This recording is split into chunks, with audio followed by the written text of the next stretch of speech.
অ্যাঙ্গেলে ক্যামেরাটা বসানো, এবং ক্যামেরাম্যান দাবি করছেন কারণ পুরো সিনটা চুমু খেতে খেতেই হয়েছে।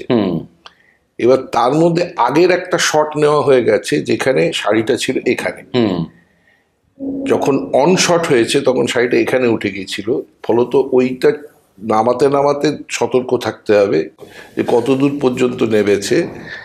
দ্বিতীয়ত 2.5 পাতার সিন কিন্তু আচ্ছা।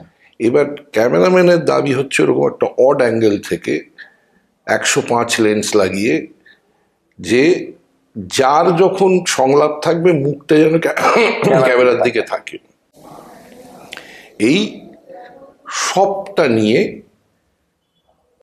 এই দৃশ্যটা আইকনিক দৃশ্য কিন্তু বাংলা ছবি। হ্যাঁ, তো এবার বোঝা যাচ্ছে যে কি কি ঘটতে আরম্ভ করেছিল চারপাশে, এবং প্রচন্ড চিৎকার চলছে লোকজনের। কে আবার একটা ওই গাছের উপর উঠেছিল, সে আবার স্লিপ করে পড়ে গেল, তাই নিয়ে হই হই এগুলো সব চলছে, কিন্তু তার মধ্যেই ঘটনাটা ঘটবে তাহলে, এবং সেটা ঘটতে হবে হচ্ছে কারণ তখন কোডাক 1000 ছিল। ও হ্যাঁ,